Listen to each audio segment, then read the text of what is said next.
আসসালামু আলাইকুম সবাইকে। অচেনা ভালোবাসা গল্পের 12 নম্বর পার্ট। তো বেশি কথা না বলে চলুন গল্প শুরু করা যাক। রহিমা খালা বলল, স্নিগ্ধ বাবাকে আমি এর আগে কখনো দেখিনি সামনাসামনি। আমি এই বাড়িতে 5টা বছর কাজ করছি, কিন্তু স্নিগ্ধ বাবা তো ওই বিদেশে ছিল। সবসময় কল করলে আমার সাথে কথাও কইতো, আমার খোঁজখবর লইতো, যেন নিজেই পরিবারের কেউ আমি। অথচ দেখো, কিন্তু আমারে কখনো দেখেইনি। ছেলেটা বড্ড ভালো, বিদেশ থেকে আইসাও আমার সাথে অনেকটাই কথা কইছে। জোনাকি মনোমুগ্ধকর হয়ে পুরো কথা শুনলো। মানুষটার প্রশংসা শুনতে ভালো লাগে, অথচ সে এই মানুষটাকেই ভুলতে চাই। রহিমা খালা আবারও বলল, তোমার দেখামো স্নিগ্ধ বাবা আমার জন্য বিদেশ থেকে শাড়ি নিয়ে আসছে। জোনাকি মুচকি এসে বলল, ঠিক আছে খালা, দেখিও। বলে চুলায় পাত্রটা বসিয়ে দিল স্যুপ বানানোর জন্য। পেঁয়াজ রসুন আদা দিয়ে দিল তেলে, তারপরে মাংস দিয়ে সেটাকে হালকা ভেজে নিয়ে গাজর ক্যাপসিকাম আর কিছু সবজি ছিল সেগুলো দিয়ে দিল। এত সামান্য পানি যোগ করে নিল, সামান্য লবণ আর গোলমরিচ দিয়ে কিছুক্ষণ রান্না করলো। 10 থেকে 12 মিনিট পরে কর্নফ্লাওয়ার আর পানি মিশিয়ে দিল, আর সাথে সাথে সয়া সস। এবার সবকিছু একসাথে 3 থেকে 4 মিনিট ভালোভাবে ফুটিয়ে নিয়ে ঘন হয়ে আসতেই নামিয়ে ফেললো। রহিমা খালা পাশে দাঁড়িয়ে এক মনে পুরো রান্নাটা দেখলো, তারপর বলল, ওয়াহ জোনাকি, কি সুন্দর গ্রান বের হচ্ছে এর থেকে, দেখে তো আমারও খেতে ইচ্ছে করছে। জোনাকি স্যুপগুলো একটা বাটিতে নামিয়ে নিতে নিতে বলল, ইচ্ছে করেছে খেয়ে নিও, বুঝেছো? রহিমা খালা বলল, না বাবা, আমি তো এমনি বললাম। জোনাকি একটা বাটি নিয়ে এসে সেটাতে স্যুপ নিয়ে খালার হাতে দিয়ে দিল। তিনি বাটিটা রেখে দিতে দিতে বললেন, তুমিও না, আমি তো এমনি কইছি, এটা স্নিগ্ধ বাবা খাইবো, আমার জন্য রুটি আছে সেটাই খামু। জোনাকি মিথ্যে রাগ দেখিয়ে বাটিটা আবার নিল, তারপর আবার হাতে ধরিয়ে দিয়ে বলল, খালা রাগাবে না কিন্তু আমাকে, নাও তো খেয়ে দেখো অন্তত যে কেমন হয়েছে। আর তোমার ওই স্নিগ্ধ বাবা এতগুলো স্যুপ থুরিও খাবে না। বলে স্যুপের বাটিটা নিয়ে ডাইনিং এ চলে গেল। অন্যান্য পদ এনে একটু একটু সাজিয়ে রেখে দিয়ে গেছে, শুধু এটাই বাকি ছিল। জোনাকি বাটিটা টেবিলের এক পাশে রেখে দিল। তখন সদর দরজার দিকে ধূপধাপ পা ফেলে কেউ এসেই বলল, আন্টি আমার কফিটা ঘরে পাঠিয়ে দাও। জোনাকি পেছন ফিরে তাকাতেই দেখে স্নিগ্ধ বাহির থেকে এসেছে। মনে তো হচ্ছে হাঁটতে বেরিয়েছিল, কিন্তু সে আন্টি নামক শব্দটা কি তাকে উৎস করে বলেছে নাকি ভুলে। স্নিগ্ধ ফ্রিজ থেকে পানির বোতলটা বের করে খেতে খেতে পেছন ফিরে তাকাতেই গায়ে ওড়না পেছনের সামনে ছোট চুলগুলো লেপটে আছে কপালের সাথে ঘরমাক্ত চেহারায় জোনাকিকে দেখলো। তার দিকে ভ্রুকুচকে তাকিয়ে আছে। স্নিগ্ধের আর পানি খাওয়া হলো না, পানিটা নাকে উঠে যায় আর তার কাশি উঠে যায়। জোনাকি দৌড়ে তার কাছে যায় আর পিঠে হাত বুলিয়ে দিতে দিতে বলে, স্নিগ্ধ ভাই হলোটা কি? বসুন এখানে। একটা চেয়ার এগিয়ে দিয়ে বলল, পানি খাচ্ছেন সেটা ঠিকভাবে খেতে পারেন না নাকি? নাক জ্বলছে না? স্নিগ্ধ কাশতে কাশতে জোনাকির দিকে তাকালো। তার নাক জ্বলছে, কিন্তু এটা কি আর প্রশ্ন করার মতো কিছু যে এই বাদর মেয়েটা তাকে জিজ্ঞেস করছে? স্নিগ্ধ কোনো উত্তর দিল না, নিজের কাশি নিয়ন্ত্রণে আনার চেষ্টা করলো। জোনাকি বলল, এবার ঠিক লাগছে? জোনাকি প্রশ্ন করলো। স্নিগ্ধ চট করে নিজের চোখ জোড়া খুললো আর জোনাকির দিকে তাকিয়ে বলল, সকাল সকাল ভূতছে যে এখানে দাঁড়িয়েছিলে আমার হার্ট অ্যাটাক ওঠানোর জন্য? জোনাকির মুখটা নিমিশেই বাংলা পাঁচের মতো হয়ে গেল।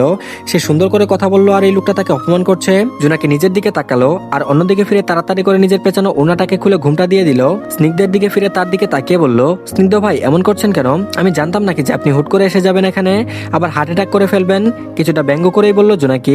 স্নিগ্ধ ভ্রুগুটি আবারও তাকালো জোনাকির মুখখানায়, তবে বেশিক্ষণ তাকিয়ে থাকতে পারলো না। অন্যদিকে ফিরে তাকালো আর বলল, এত ঘেমেছো কি করে? নিশ্চয়ই সকাল সকাল লাফালাফি করতে যাওনি? জোনাকি চোখ জোড়া বড় বড় করে তাকিয়ে বলল, স্নিগ্ধ ভাই এমন করে বলছেন কেন? লাফালাফি কেন করব? আমি এমনিতেই ঘেমে গিয়েছি।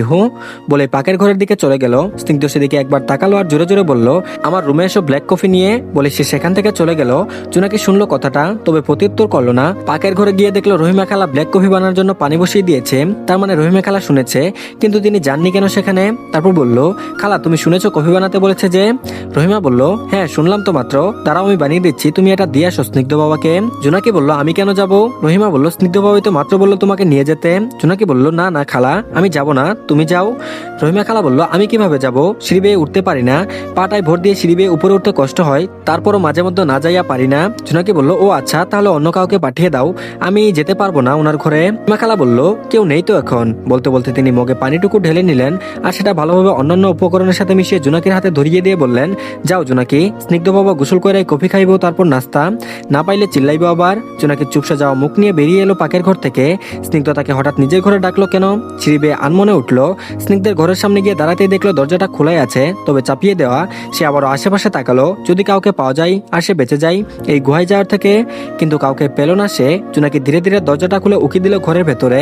ঘরটা সুন্দর আছে, তবে এলোমেলো হয়ে আছে কিছুটা। সকালে ঘুম থেকে উঠে হয়তো আর গোছানো হয়নি। জোনাকি ঘরের ভেতর প্রবেশ করলো, স্নিগ্ধকে খুঁজলেও পেল না, মনে হয় ওয়াশরুমে গোসল করছে। জোনাকি কফির মুখটা ডিভানের পাশে একটা ছোট টেবিলের উপর রেখে দিল। ইচ্ছে হলো বিছানাটা গুছিয়ে নিয়ে এলোমেলো কাপড়গুলো ঠিক করে রাখার, কিন্তু এই মুহূর্তে এই গুহা থেকে বেঁচে ফিরলেই হয়। যেই ভাবা সেই কাজ। সে বেরিয়ে পড়ার জন্য পা বাড়াতেই ঠক করে ওয়াশরুমের দরজা খুলে স্নিগ্ধ বেরিয়ে আসে। জোনাকির পা জোড়া থেমে যায়, এ তাকায় সেদিকে। স্নিগ্ধ চুল মুছতে মুছতে বেরিয়ে আসে, চুলের ফাঁক দিয়ে জোনাকির দিকে তাকায়। গায়ে সাদা শার্টটা পুরো লেপ্টে আছে গায়ে, গোসল করে আর একটা পরার দরকার ছিল, পুরোটাই তো ভিজে গেল। গামছা দিয়ে মাথাটাই মুছে গাটা একটু মুছতে পারে না ঢং। জোনাকি মনে মনে মুখ বাঁকালো। স্নিগ্ধ নিজের দিকে এগিয়ে আসতে দেখে সে ঝটপট চটপট বলল, ওখানে রেখেছি আপনার কফি, আমি যাচ্ছি। বলে এগিয়ে যাওয়ার জন্য পা বাড়াতে স্নিগ্ধের গম্ভীর কণ্ঠ শোনা গেল। তারপর বলল, বিছানাটা গুছিয়ে দিয়ে যাও। জোনাকির পা জোড়া থেমে যায়, সে এখন এই লোকের বিছানা গুছিয়ে দিবে? জোনাকির ভ্রু জোড়া গুটিয়ে যায়, সে বিস্মিত দৃষ্টি নিয়ে স্নিগ্ধের দিকে তাকিয়ে আঙুল দিয়ে নিজের দিকে ইশারা করে বলে, আমি। স্নিগ্ধ ভেজা গামছাটা ডিভানের উপর ফেলে দিয়ে ডিভানের মাঝ বরাবর এসে বলল, ইয়েস ইউ। জোনাকি বলল, কেন? আমি কেন? আমাকে কি পাগল পেয়েছেন যে আপনার বিছানা গোছাতে যাব? স্নিগ্ধ বলল, পাগল পাইনি তোমায়, আমি তো শুনলাম তুমি প্রেমে পড়ে পাগল হয়ে যাচ্ছ। টেবিল থেকে কফির মুখটা নিতে নিতে বলল। নাকি কটমট দৃষ্টি দিয়ে তাকালো আর তাতে দাঁত চেপে বলল, স্নিগ্ধ ভাই, নিজের কাজ নিজে করতে হয়, সেটা আপনাকে আপনার কানাডার টিচাররা শিখায়নি নাকি? স্নিগ্ধ বলল, না তো শিখায়নি, তারা বলেছে the health of other will be good if you give your work to other. এর বাংলা হচ্ছে, নিজের কাজ অন্যকে দিয়ে করা হতে অন্য স্বাস্থ্য ভালো থাকবে। স্নিগ্ধ ভাবলেশীন ভাবে বলল। জোনাকি চোখ জোড়া বড় বড় করে তাকালো, তবে বেশি কথা বাড়ালো না। দেখা যাবে লোকটাকে ক বললে লোকটা তাকে সর্বর্ণ ব্যঞ্জনবর্ণ বুঝিয়ে দিবে। তাই সে বিছানার দিকে এগিয়ে যায় এবং চুপচাপ বিছানাটা ঝেড়ে ঠিকঠাক করতে লাগলো। স্নিগ্ধ ডিভানে বসে কফিতে চুমুক দিচ্ছে আর জোনাকির দিকে তাকিয়ে আছে। জোনাকি বিছানাটা গুছিয়ে পুরোটা দেখে নিল ঠিক আছে কিনা। হ্যাঁ, সবটাই ঠিক আছে, কিন্তু বিছানায় থাকা কাপড়গুলো সে তো চেয়ারের উপর রেখে দিয়েছে। কিছু একটা ভেবে একবার স্নিগ্ধের দিকে আর চোখে তাকালো। জোনাকি তাকাতেই স্নিগ্ধ কফিতে চুমুক দিতে দিতে অন্যদিকে ফিরে গেল, যেন সে এতক্ষণ এই দিকেই ফিরিয়েছিল। জোনাকি স্নিগ্ধকে অন্যদিকে ফিরে থাকতে দেখে ধীরে ধীরে চেয়ারের উপর থাকা কাপড়গুলো গোছাতে লাগলো। কাল হয়তো খালা উপরে আসেনি, তার পায়ের ব্যথার জন্য না হয় সবটা উনি করে রাখেন। স্নিগ্ধের টি শার্টগুলো গোছাতে ভালোই লাগছিল জোনাকির, কি সুন্দর একটা ঘ্রাণ আসছে। সে ভাবলো এই ঘ্রাণ স্নিগ্ধের পারফিউমের নাকি শরীরের। স্নিগ্ধ না থাকলে নিশ্চয়ই শার্টগুলোকে জড়িয়ে ধরে কিছুক্ষণ ঘ্রাণ নিত। মানুষটাকে তো আর জড়িয়ে ধরার সুযোগ হয় না তার, টি শার্টটাকে জড়িয়ে ধরে না হয় এই তৃপ্তির একাংশ অংশ মিটিয়ে নিবে। স্নিগ্ধ নিজের হাতে থাকা কফির মুখটা আওয়াজ করে টেবিলের উপর রাখলো। জোনাকির ধ্যান ভাঙলো, ঝটপট বাকি কাপড়গুলো গুছিয়ে নিতে লাগলো। স্নিগ্ধ বলল, জোনাকি তুমি অনেক ভালো মেয়ে, এভাবে একটা বললে 2টা কাজ করবে, দেন আমি তোমাকে আরো একটা কাজ দিব। এখন কাপড় গুছানো শেষে সেগুলো আলমারিতে রেখে দিবে, এই গামছাটা বারান্দায় শুকাতে দিয়ে দিবে। বলতে বলতে স্নিগ্ধ ডিভান থেকে উঠে দাঁড়িয়ে পড়লো। জোনাকি চোখ জোড়া বড় বড় করে তাকালো। তার এই চোখ জোড়া বড় হতে হতে একদিন চোখ থেকে বেরিয়ে আসবে।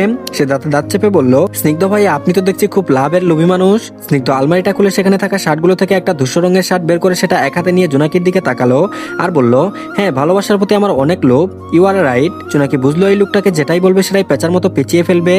যাই হোক, আর কিছু বললো না। আবার তার দেওয়া কাজগুলোকে ফেলে যেতেও মন চাইলো না, তাই চুপচাপ কাপড়গুলো গুছানো শেষ করে কাপড়গুলো একসাথে সব নিয়ে পেছনে ফিরতে চিৎকার করে ওঠে জোনাকি। আর ধপাস করে হাত থেকে গুছানো সব কাপড় নিচে পড়ে গিয়ে অগোছালো হয়ে যায়। স্নিগ্ধ শার্টের বোতাম লাগাতে লাগাতে বলে, সামান্য শার্টের বোতাম খোলা দেখে চিৎকার করছো তুমি? ভবিষ্যতে তো আরো অনেক কিছু দেখতে হবে, তখন কি করবে? জোনাকি হাত দিয়ে নিজের চোখ ঢেকে রেখেছিল। স্নিগ্ধের কথা শুনে আঙুলের ফাঁক দিয়ে একটা চোখ বের করে তাকালো, দেখলো স্নিগ্ধের শার্ট পরা হয়ে গেছে, তাই চোখের উপর থেকে হাতটা সরিয়ে ভ্রু গুটিয়ে তাকালো স্নিগ্ধের দিকে আর অবুঝ গলায় বলল, মানে কি বললেন আপনি? এটা আরো অনেক কিছু দেখতে হবে, মানেটা কি? স্নিগ্ধ হাতে থাকা অন্য শার্টটা জোনাকির দিকে ছুঁড়ে মারলো। জোনাকির মুখে এসে পড়লো শার্টটা। জোনাকি মুখ থেকে শার্টটা সরিয়ে কটমট দৃষ্টি নিক্ষেপ করে স্নিগ্ধের দিকে। স্নিগ্ধ সেই দৃষ্টি উপেক্ষা করে ঠোঁট কামড়ে হেসে বলল, বুঝো নাই, আসো এদিকে এসো, বুঝিয়ে দিচ্ছি। স্নিগ্ধের কথার ধরন দেখে জোনাকি আরো একবার চিৎকার করে ঘর থেকে দৌড়ে বেরিয়ে গেল। স্নিগ্ধ আবার জোরে জোরে হাসতে লাগলো। জোনাকি বাইরে হয়ে জোরে জোরে নিঃশ্বাস নিতে থাকে আর নিজ মনে বলতে থাকে, স্নিগ্ধ ভাই মোটেও এমন ছিল না, এটা মোটেও স্নিগ্ধ ভাই হতে পারে না। আমার স্নিগ্ধ ভাই তো এমন কথা বলতো না, কানাডায় গিয়ে বিদেশিদের সাথে থেকে লুচু হয়ে গেছে বেটা। আমার ছোট্ট মাথায় তার কথার মানে যে এর আগে ঢুকেনি, লুচু কোথাকার। তখন কানের খুব কাছে এসে কেউ ফিসফিস করে বলল, সো মিস জোনাকি, বি মাই লুচি। হঠাৎ নিজের কানের কাছে কেউ ফিসফিস করতে জোনাকি ধরফরিয়ে পাশ ফিরে তাকায়। নিজের পাশে স্নিগ্ধকে দেখে অবাক হয় আর সাথে সাথে কথা শুনিয়ে বিস্মিত হয়ে পড়ে। কিন্তু স্নিগ্ধ ভাই এটা দ্বারা কি বুঝাতে চেয়েছেন? স্নিগ্ধের হাতে একটা কালো সুটো দেখতে পেল জোনাকি। আজকে স্নিগ্ধ কোথাও যাচ্ছে, অফিসিয়াল লুক দেখেই বোঝা যাচ্ছে। অফিসিয়াল লুকেও মানুষটাকে দারুণ লাগে। তারপর বলল, আবার ভাবনায় পড়ে গেলে? জোনাকি এদিক ওদিক তাকায়, তারপর স্নিগ্ধের দিকে তাকিয়ে বলল, আপনি আবারও আমার কাছে এসেছেন কেন? আপনি অনেক অসভ্য হয়ে গেছেন স্নিগ্ধ ভাই। স্নিগ্ধ তার মন মাতানো হাসি দিয়ে বলল, সেজন্য তো তোমাকে বললাম be my luchi, then I can be সভ্য। জোনাকি বলল, আমি কেন আপনার লুচি হতে যাব? আজব মানুষ তো আপনি, আমি লুচি হলে আপনি সভ্য হবেন কি করে? বলে বিরক্ত মাখা দৃষ্টি ফেললো স্নিগ্ধের দিকে। তারপর সেখান থেকে চলে যাওয়ার জন্য পা বাড়ালো। স্নিগ্ধ নিজের ডান হাত দিয়ে বাম ভ্রুর উপর হাত বুলিয়ে বলল, মাথা মোটা, কাপড়গুলো অগোছালো করেছিলে সব ঠিক করে রাখবে, আর ওই যে ভেজা গামছাটা ও কিন্তু শুকাতে দেওনি, সেটাও দিয়ে দিবে, আমি এসে যেন সব ঠিকঠাক দেখি। বলে স্নিগ্ধ সিঁড়ির দিকে যেতে লাগলো। জোনাকি 2 হাত কোমরে দিয়ে স্নিগ্ধের সামনে গিয়ে তার পথ আটকে দাঁড়ালো আর টেনে টেনে বলল, আমি কেন এত কাজ করতে যাব? আপনার কাজ আপনি করুন গিয়ে, না হয় একটা কাজের বুয়া নিয়ে আসুন, তারপরও আমাকে বলবেন না। আপনাদের বাসায় মেহমান এসেছে 2 দিনের জন্য, তারপরও আপনি আমাকে দিয়ে এটা সেটা কাজ করাচ্ছেন। স্নিগ্ধ ভ্রুকুচকে শুনলো জোনাকির কথাগুলো, তারপর জোনাকির দিকে কিছুটা ঝুঁকে আসলো। জোনাকি নিজের মাথাটা কিছু পিছিয়ে নিল। স্নিগ্ধ জোনাকির মতো করে কিছুটা টেনে টেনে বলল, মিস জোনাকি, আপনি 2 দিনের গেস্ট নন, আপনি পার্মানেন্টলি গেস্ট। সো বলতে পারেন আমি আপনাকে আমার পার্মানেন্টলি কাজের বুয়া হিসেবে নিয়ে এসেছি। I hope you can understand. বলে নিজের সুটটা ঘোরাতে ঘোরাতে সিঁড়ি বেয়ে নেমে পড়লো। জোনাকি হা করে একই জায়গায় দাঁড়িয়ে রইল। স্নিগ্ধের কথার আগাপেচ কিছুই বুঝেনি সে, কি কিন্তু স্নিগ্ধ যে তাকে জিলাপির পেছে আটকে রেখেছে তা বুঝে গেছে। রিয়া বলল, কি রে, এখানে দাঁড়িয়ে দাঁড়িয়ে কি কোনো মন্ত্রতন্ত্র পড়ছিস নাকি আমার ভাইকে বশ করার জন্য? জোনাকি তাকালো সামনের দিকে। রিয়া নিজের ঘর থেকে বেরিয়ে তার দিকে এগিয়ে আসতে আসতে উক্ত কথাটি বলল। জোনাকি আর কি বলবে, স্নিগ্ধ নিজে তো কোনো এক জাদুতে তাকে আটকে রেখেছে, কিন্তু সে এক জাদু করা তো তার পক্ষে সম্ভব নয়। সে স্বাভাবিকভাবে উত্তর দিল, না গো আপু, কোনো মন্ত্র পড়ছে না, আমি তো তোমার ভাইকে গালি দিচ্ছিলাম। রিয়া মিথ্যার আগে দেখিয়ে বলল, আমার ভাইকে গালি দেওয়ার পরিণাম কিন্তু ভালো হবে না জোনাকি। জোনাকি হাসলো রিয়ার এমন অদ্ভুতভাবে কথা বলা দেখে।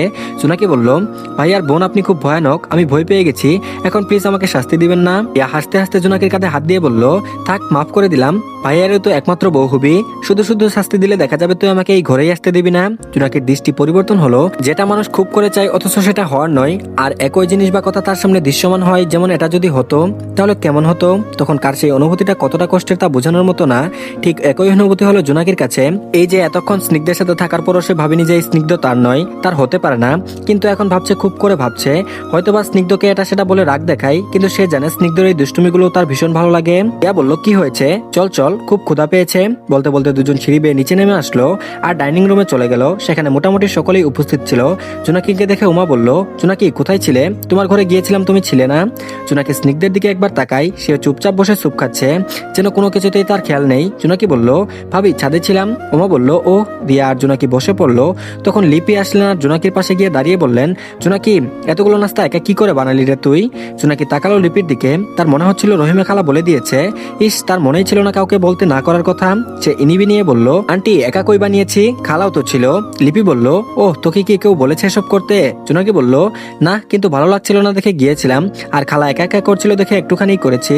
লিপি জোনাকির দিকে তাকিয়ে হালুয়ার বাটিটা নিয়ে এক চামচ মুখে দিলেন, সাথে সাথে তার মুখের ভাবভঙ্গিতে পরিবর্তন দেখা গেল। তিনি খেতে খেতেই বললেন, ওয়াহ জোনাকি, তোর হাতে তো জাদু আছে, অনেক স্বাদ হয়েছে হালুয়াটা সত্যি। রিয়া মায়ের দেখা দেখি নিজের প্লেটে থাকা হালুয়াটা নিয়ে খেলো, সেও প্রশংসা করলো জোনাকির। নীরবেই খেয়ে যাচ্ছে তাড়াহুড়ো করে, আজ তার অফিসে যেতে হবে তাই এসবের তেমন একটা ধ্যান দিচ্ছে না, আর সে জানে তার বোনের হাতের সব খাবারই মজা হয়। স্নিগ্ধ খেতে এসে একবার জোনাকির দিকে তাকিয়ে আবারও খাওয়াতে মন দিল। সবার প্রশংসা শুনে জোনাকি কিছুটা হলেও শান্তি পেল। যাক, খারাপ হয়নি। খাওয়া দাওয়া শেষে নীরব আর স্নিগ্ধ একসাথে বেরিয়ে গেল। নীরব তার অফিসে যাবে আর স্নিগ্ধের নাকি কোনো এক বাংলাদেশি ক্লায়েন্টের সাথে মিটিং আছে, সেখানেই যাবে। জোনাকি খেয়ে দিয়ে নিজের ঘরে চলে আসলো। উমা লিপির মাথায় তেল দিয়ে দিচ্ছে। জোনাকি ভেবেছিল সেখানে যাবে, কিন্তু কেন জানি গেল না। জোনাকি নিজের ঘরে বুক শেলফে থাকা হুমায়ুন আহমেদের লেখা নবনী নামক বইটা নিল, বারান্দায় ছোট বাঁশের মোড়াটাতে বসে সেটা পড়া শুরু করলো। নবনী নামক একটা মেয়ের প্রেম নিয়ে এই কাহিনী, তার জীবনে ভালোবাসার অসম্পূর্ণতার কাহিনী। তো ধন্যবাদ সবাইকে, এই পার্টটি এই পর্যন্তই। তো সবাই প্লিজ আগে চ্যানেলটিকে সাবস্ক্রাইব করে দিন, আর পরবর্তী পার্টও দিয়ে দেওয়া হয়েছে, তো সবাই দেখে নেবেন আর ভিডিওতে একটা লাইক দিন। আল্লাহ হাফেজ।